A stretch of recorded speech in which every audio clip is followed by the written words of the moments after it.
My father is a surgeon, but the file on his laptop says otherwise. Part 6, the final part. Submitted by TBP 420. The day finally arrived. The message I had been waiting for. I quickly called Tom, asking for the location and a plan. He sent me the address, along with a message encouraging me to use violence. One thing I didn't understand was why he wanted revenge. Though it didn't matter, I hadn't washed the knife I'd used. And I finally had the opportunity of staining it with the blood of my father. Before leaving the hotel, I asked Tom about my brother. He told me he was trapped in the basement. My father, that sick fuck, is gonna get what's coming to him. After changing clothes, I mentally prepared myself for what was about to happen. It was around 10 p.m., so I brought my flashlight as well. The walk there was pure excitement. I'd finally see my father be punished for what he had done. The address was an apartment complex. After looking around, I noticed the basement. My first goal in mind was to save my brother and after that, get revenge. As soon as Tom had seen that, he began messaging me. I dropped my phone and began walking towards the basement. The door was unlocked, and with a slight pull, it opened. It was dark and dusty, no sign of life. I yelled my brother's name. After a second, I hear a gagged scream. I quickly let down my guard, turning on the flashlight and running towards the screams. He was on the floor, tears flowing down his cheeks, bruised, tortured and brutalized. I found the light switch and turned it on. Bodies were scattered across the floor. Blood covered the walls. And stained, well-worn tools were everywhere. Eyes in glass jars and organs still fresh on operating tables. As I began to take in the scene, a swift blow to the head knocked me out. I woke up with a chain around my neck, though I wasn't gagged.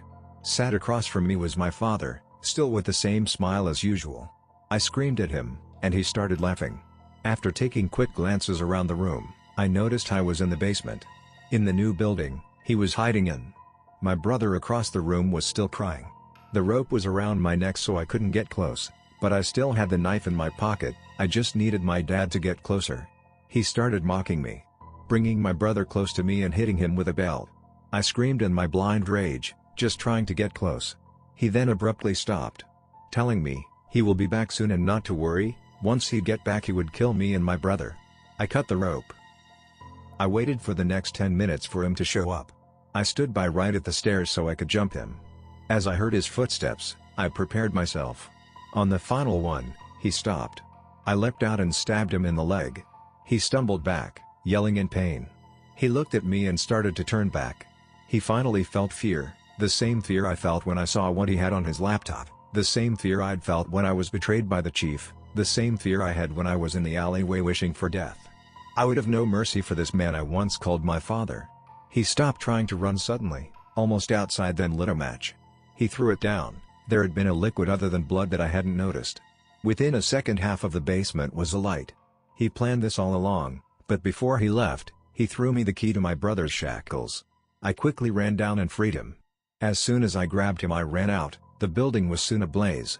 He stood there outside grinning at it all. I slowly put my brother down on the floor and pulled out the knife. I had to stop him then and there. I sprinted towards him, and he swiftly blocked the knife as it was about to impale him. He pushed me away and reached for something in his pocket. Whatever it was, I was ready to leap towards him and end this. I clenched my fist and jumped towards him. He pulled out a pistol. He tried to shoot me but missed, giving me the perfect angle. I stabbed the entire blade into his chest. He started stumbling backwards, barely able to breathe, and then, his surprised expression turned to joy. And he turned to me and said, "Like father, like son." I was stunned.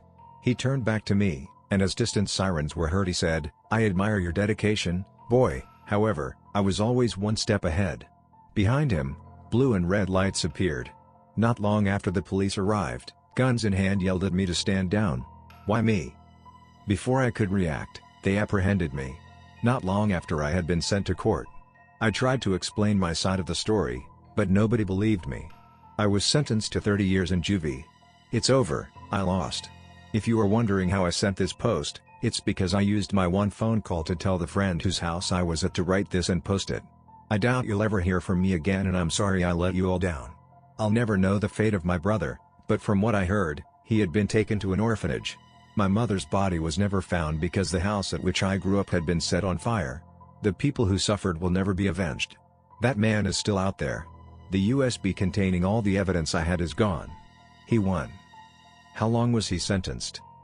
30 years in juvie. What about the boy? That isn't important, don't worry about him. Besides, it's time to start a new family. Whatever, man, just make sure nobody opens that file again. I almost missed it the first time. Sure, Tom.